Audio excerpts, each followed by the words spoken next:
अभी आप सुन रहे हैं मैथिली रसल को। डीजे रासो रसल पंचभरा। गौरव भाई, ओ गौरव भाई। हाँ। अरे बड़ा देखी रहलो छो, आखनो पेपर पढ़ी रहलो छो।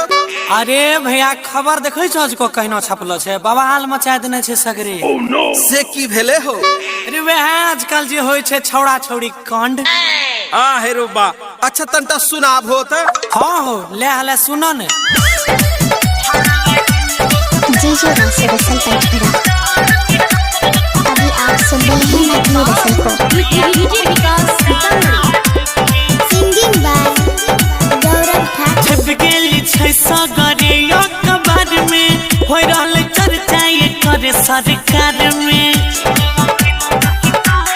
भैया छप गेली छै सगरे अखबार में, होय रहल चर्चा ये करे सरकार में। बढ़ दला कयो कर गुमान के एते बोर बवाल से कहां कर छोड़ा छोड़ी रहे हो? हे अच्छा यो सुनिए ले। छोड़ला हिंदुस्तान के रहे, छोड़िया पाकिस्तान के।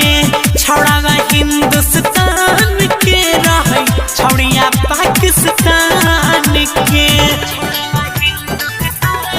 डीजे रासो रसल पंचभरा। अभी आप सुन रहे हैं मैथिली रसल को। Ganpati recording studio Bhawanipur, Matiagala, Sitamarhi. हाँ, छौड़ी के चढ़ल रहे नया जवानी, तैसे हो छोड़वा छोड़ाई देलो कोई पानी।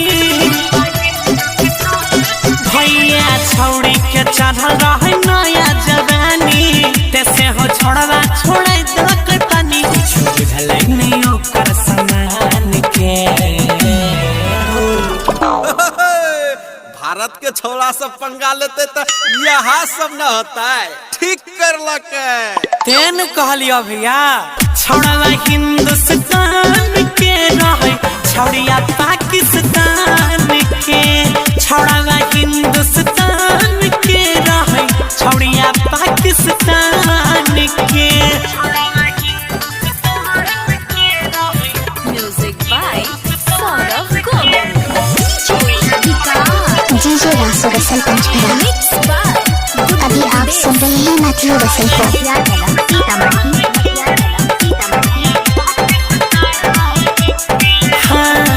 दरद से छौड़ी कनै पोरे पोरा हो, मारने छै छौड़ा झटका बेजरी हो।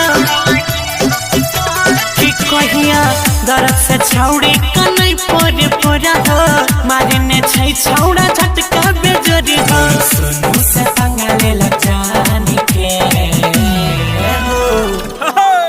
तब न कहे छै कि बेटा के बाप सब पंगा नहीं लेना चाहिए। हाँ वहन कहलियो भैया।